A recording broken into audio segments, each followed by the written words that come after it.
iPad. So you might have noticed two guys sitting here next to JP. These are, am I allowed to call you old friends? Old friends. They have been friends for a long time from Cape Town, and I'm sure you'll get to meet them. Rich flew in yesterday from business stuff in Europe and is heading out tonight. John will be around for a few days visiting his son who's on exchange. But if you could just make sure that they get a greenhouse welcome, that would be really good. If you are new here, it's lovely to have you with us, and we'd love to get to know you. You're probably thinking, what kind of a crazy bunch is this? That like in the middle of the singing, 12 guys all wearing the same t-shirts come running in and hug everyone, and there's lots of crying. Don't worry, it's not like this every week. It's just once a year. Yeah. And it's wonderful. We can't wait to hear all the stories, and I'm sure that will happen over the coming weeks and months. But I'm going to jump straight in. Let's check my time and check that I put it on record, because I'm normally useless at that. So we are in a series. We've been talking about biblical generosity, and we really want to go slowly with this, because I feel like it's such a significant topic that has caused so much confusion and hurt and just discomfort for people, such bondage for people over the years. And we, particularly for Greenhouse, we have such a heart to see people of all ages and all stages in their faith, but particularly for us, there is this sense of young people coming to the Lord and desperately trying to figure out what does it look like to follow Jesus wholeheartedly. And we want to give you space and time to grapple with Scripture and with your own story, and to grapple in community to figure out what does it look like to follow Jesus in every area of your life. And so before we look at any Scripture or anything like that, I want to say that if you are not a follower of Jesus, if you're not a believer with a Christian faith, that the teachings of Jesus are ludicrous. They do not make any sense. They just seem outdated and crazy. That's appropriate. They should. And so for those of us who are disciples of Jesus, we have to sit with those scriptures and say, Jesus, you have rescued me. We've just been singing about it. Jesus, you came and found me. You've rescued me. You've rescued me out of the dominion of darkness, and you've brought me into a kingdom, a different kingdom, with a different king. So now you have to teach me how to make sense of life in this kingdom. Like it should be a wrestle. It shouldn't be like, oh, it's very easy. It should be noticeable that Christians live differently, because Jesus' teachings were so countercultural, were so almost bizarre, and seemingly outdated. Anyway, I don't want to get ahead of myself. So today is week 4 of 5, and I thought it would be good to just recap what we have covered. And then for today, I'm really going to just share a story that really moved me, a story about 2 young men who I think represent many of us in this room in terms of their thinking and their decisions. And then we're going to look at one parable, and then we're going to spend some time just reflecting. So I didn't want to jam-pack today with too many scriptures and deep thinking, knowing that some people were going to arrive very, very, very tired. I wanted to keep this simple and simple to engage. Okay, so week 1, JP spoke about how even though money is such a practical thing, it's such a day-to-day thing, when it comes to generosity, it's an issue of our hearts. And he spoke about the story of the rich ruler and how Jesus said to him, sell your possessions, sell everything you have and come and follow me. And he couldn't do it. He walked away seemingly missing out on the kingdom of God because he couldn't let go of the actual idol in his heart. It's an issue of the heart. It's an issue of idolatry. We can't serve both God and money. So that was week 1, and the challenge to everyone was to do something radically generous for someone in the community. And we've heard some of the stories of what that looked like. Then week 2, I spoke us through 3 points and a challenge. So the 3 points were God is generous in his character, in his nature, in his creation, in his gift of his son. Our God is a generous God. He's a God of abundance.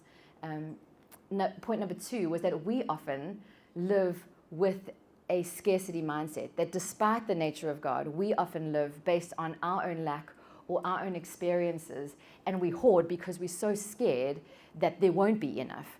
And so we live out of a very different mindset to a mindset of abundance. And then the third point was that God has been generous to you, that actually when it comes to the issue of generosity, this is deeply personal.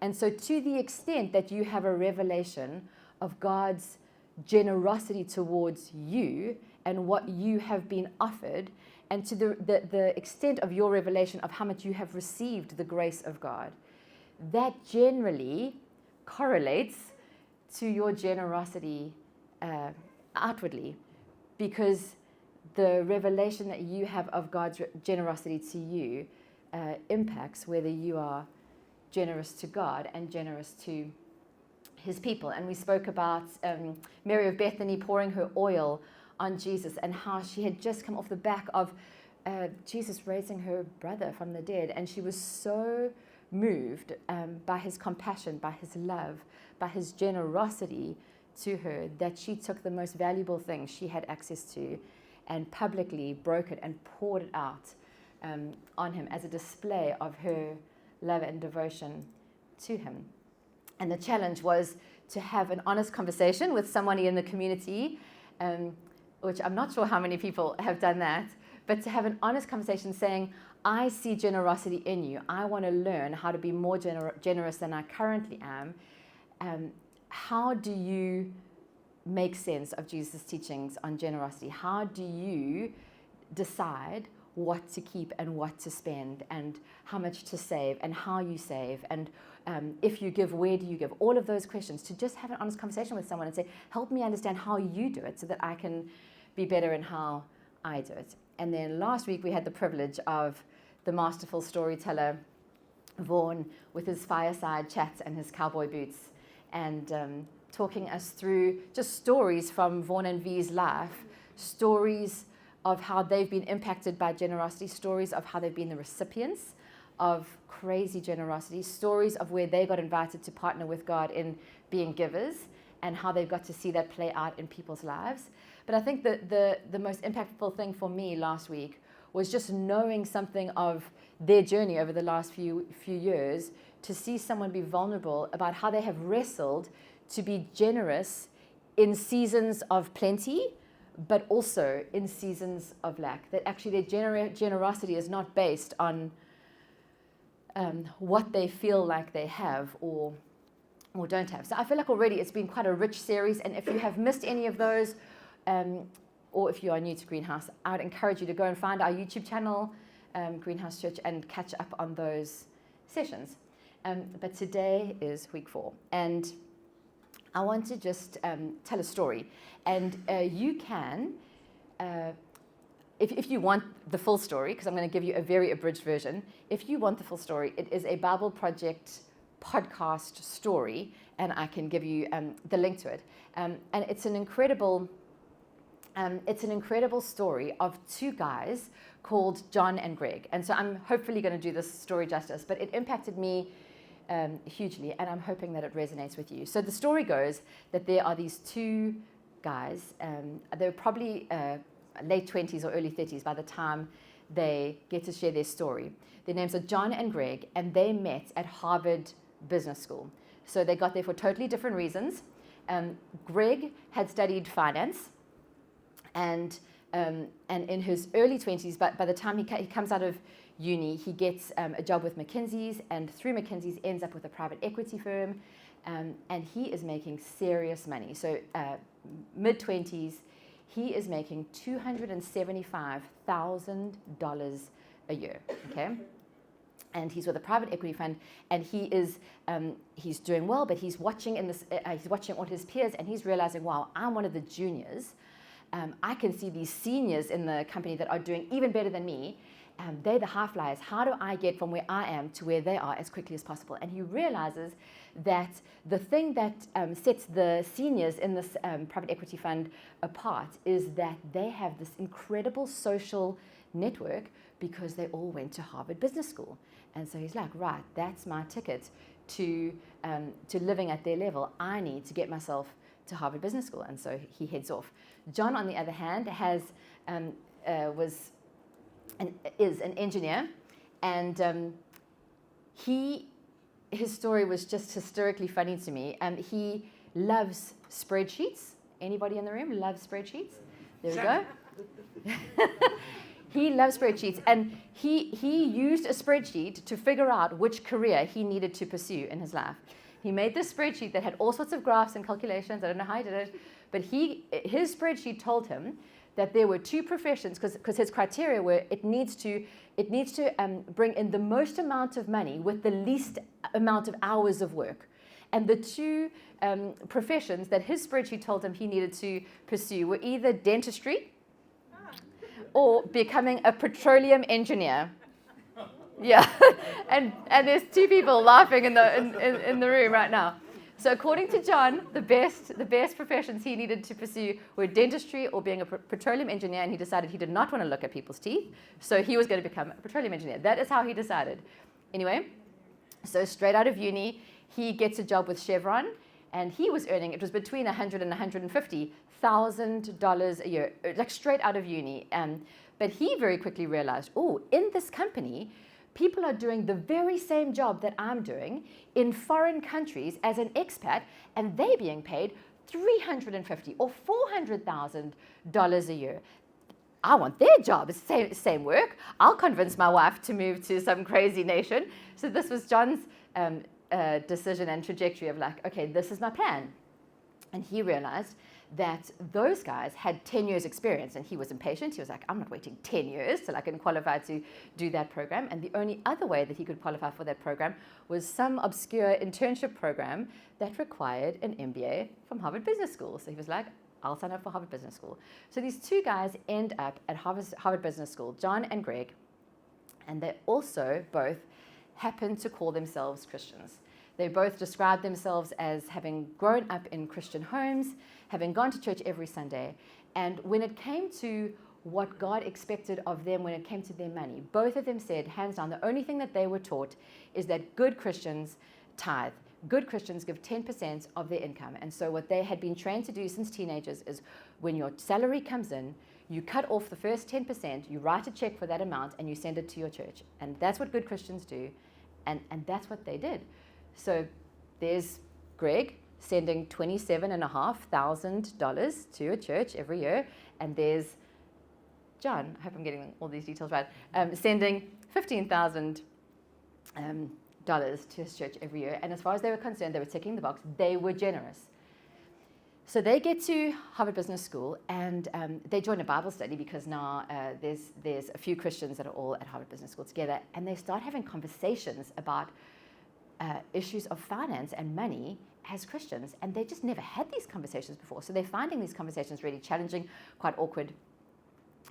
Then, I'm trying to condense the story, then they end up both signing up for an elective at Harvard Divinity School. So some friend of theirs says, no, the elective, like branch out, do something totally different.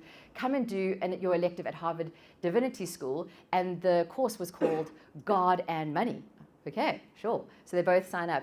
And again, this elective just rocked their world as they had to do case studies and read books and book reports. And they were thrown things that they just never considered. They'd never taken the time to actually look into it for themselves. And they were really rocked. Like, what does it mean that Jesus is saying things that seem so counterintuitive when I've spent my whole life thinking that this is what success is meant to look like. This is what a good Christian does, surely. Like, I use my talents, I use my skills, I get the best job possible, and I give 10%. Like, what more could there possibly be to it?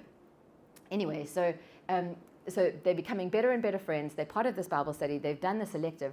And right at the end, they had to do like a final project. And so they decided they were going to partner together, and they were going to do a research project pretty much looking into what would a modern day Christian who wants to hold to the teachings of Jesus do with their money? And there must be Christians out there who are willing to tell their stories. And so this is what they did. They got hold of the, let me make sure that I get these details right. The Christian Fellowship alumni, they get access to their database. So they were able to send out a survey to the people that considered themselves Christians as alumni of Harvard Business School. Are you all kind of following me so far? Okay, so 300 email addresses. So they get permission to send out their survey that is for their end of year project to these 300 email addresses. And they send out an anonymous survey, but because it's anonymous and because they actually really need rich data, they're asking very direct questions around these people and how they deal with their money. And amazingly, because it's Harvard Business School alumni and because it's anonymous, they get a remarkable amount of responses. So they were asking questions like, how much do you earn a month? What's your net worth? Do you give? How do you give? Where do you give? Do you save? How do you save?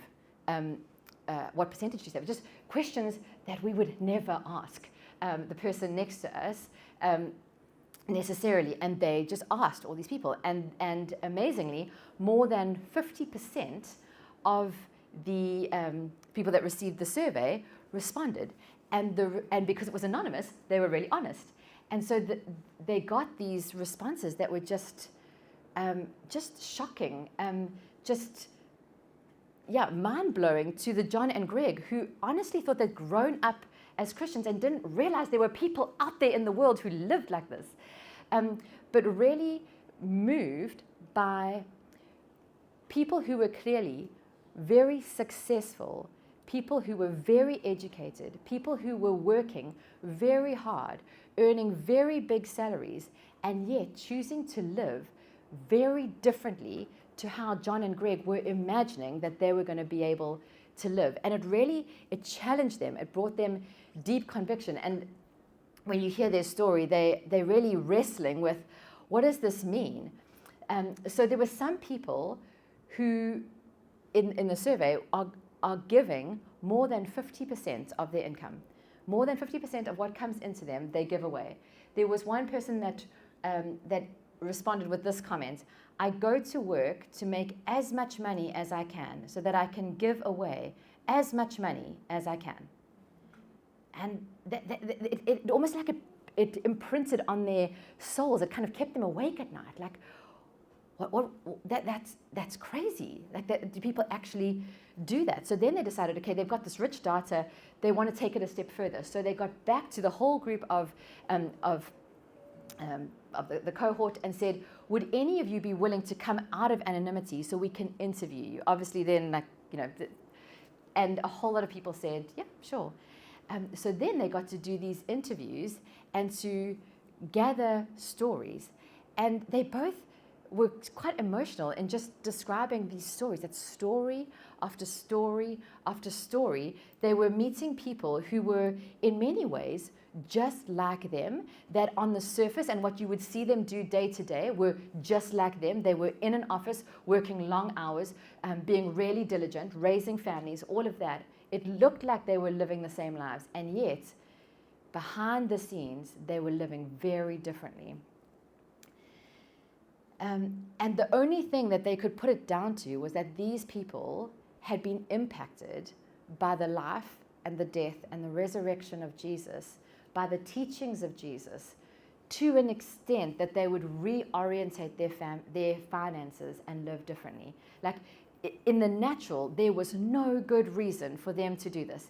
If they hadn't done the anonymous survey, no one would have known how these people were making decisions about what they spent their wealth on. And so again, John and Greg, they're just like, what do we do with this? How do we make sense of this? And it didn't leave them.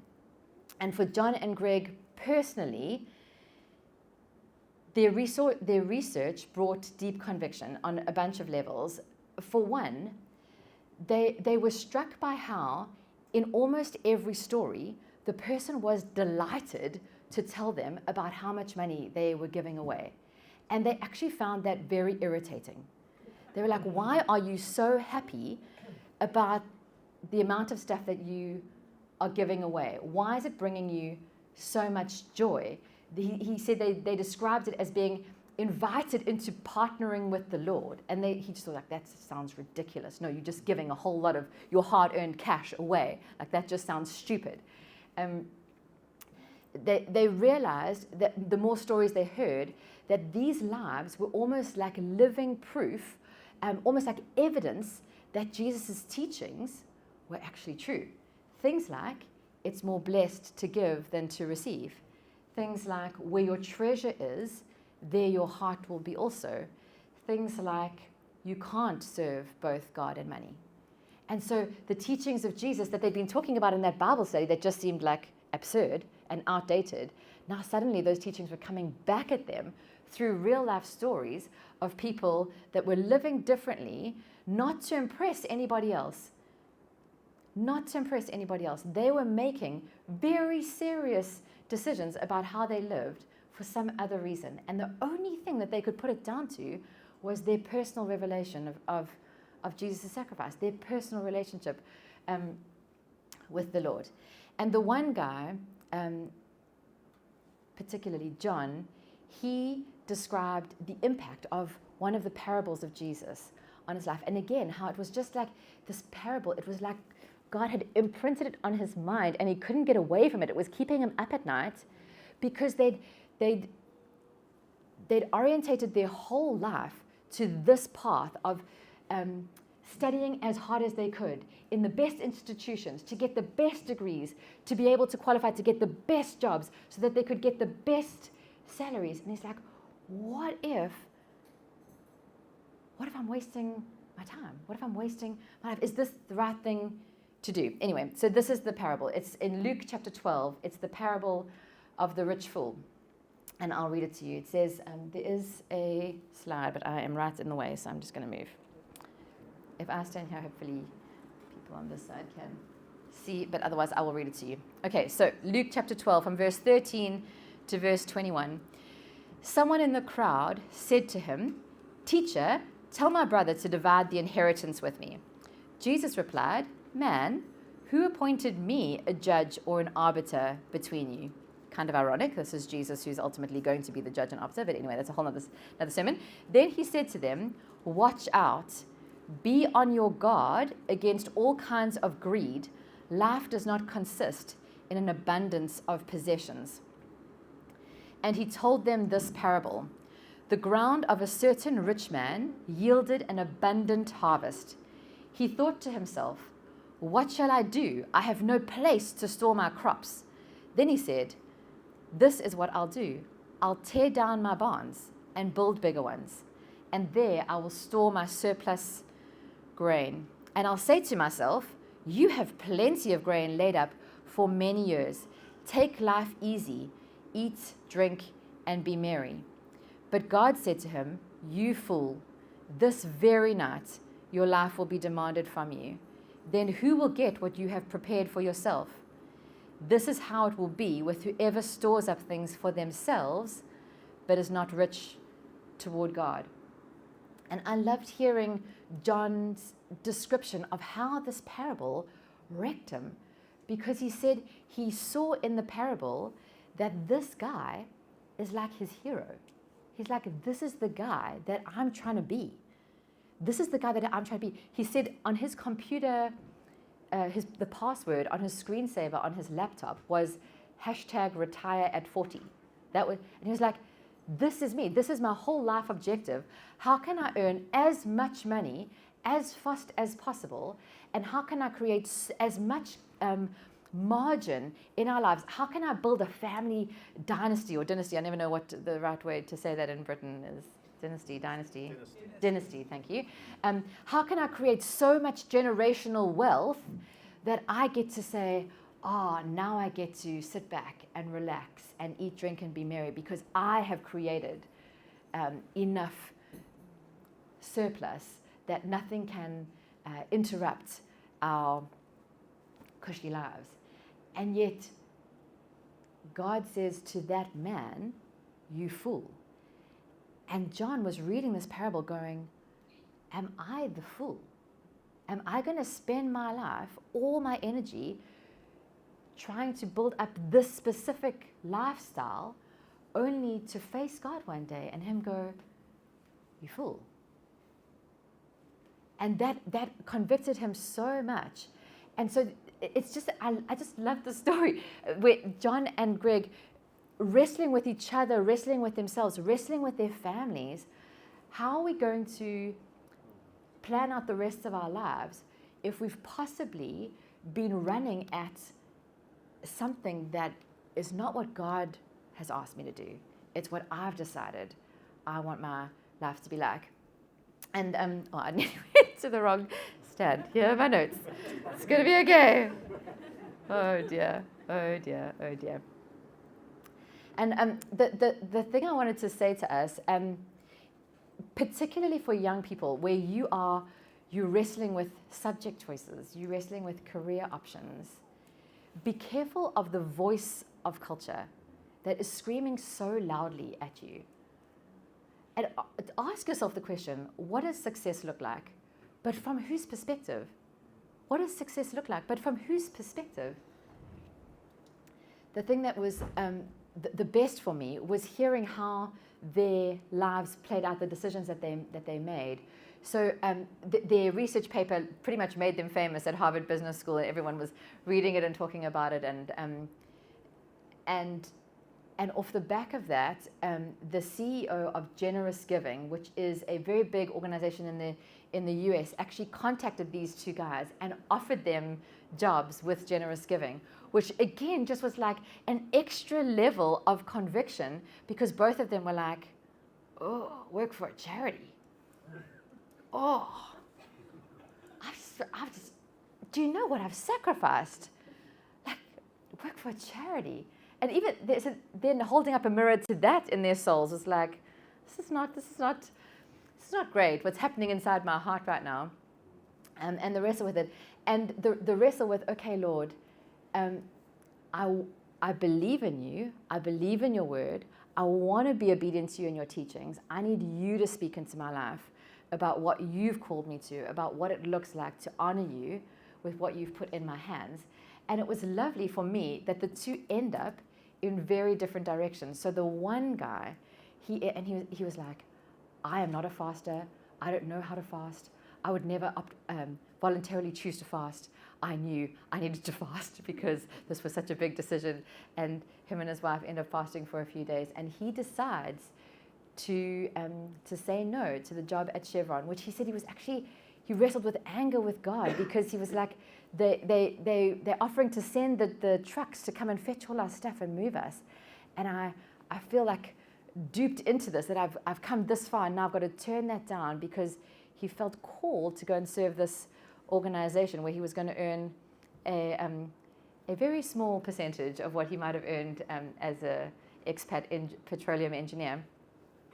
But the other guy felt convicted in the opposite way. The other guy felt convicted, no, he needs to not go and work for the charity. He needs to go and be a light in that private equity firm, but to live very differently in how he stewards the wealth that ends up in his hands. So please don't hear what I'm not saying. I'm not saying we can't work in the world. We can't work in wealthy spaces. We can't earn lots of money. I don't think that's what Jesus was saying. Jesus was saying it's a heart issue. We can't serve both God and money. And if we will deal with our hearts and orientate ourselves where we live for his kingdom and not for ours, where we are rich towards God, not rich towards ourselves, actually we would find ourselves having been faithful with the little so that he can entrust us with much. And he can build his kingdom through us. Does that make sense? So I want to leave you with that question off the last verse of verse 21. He says, "This is how it will be with whoever stores up things for themselves, but is not rich towards God." What does it look like for you to be rich towards God? And even as I'm asking you that question, maybe you're already trying to justify yourself. Oh, it would be so easy to be rich towards God if I earned what that person earns. or if I had this kind of house, or if I had this kind of car, or if I was in this kind of situation. That's not what Jesus is asking.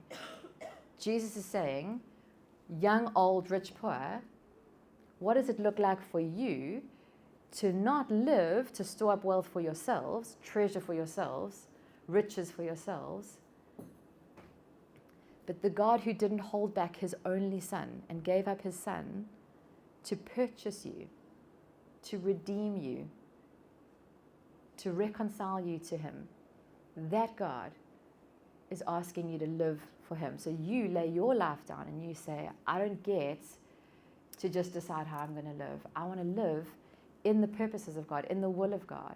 And when you do that, as scary as it is, and as seemingly like, oh, I'm making all these sacrifices out of relationship with him because he is so good and because he is so generous, you find yourself in the adventure of your lives, where you get to tell stories like they did, that were just, where they were just so delighted to be able to give so much away. It brought them so much joy. Could it be that we're missing out on the adventure of God because of our mindset, because of what our culture has said success looks like? And so we want to make sure we've got that success, and then we'll try and tack on the kingdom of God and what it means to be a Christian. He's like, no. If you are that rich ruler, I'm going to ask you to sell all your possessions and follow me, because that's the idol in your heart. Get the idolatry out of your heart. Get your heart right.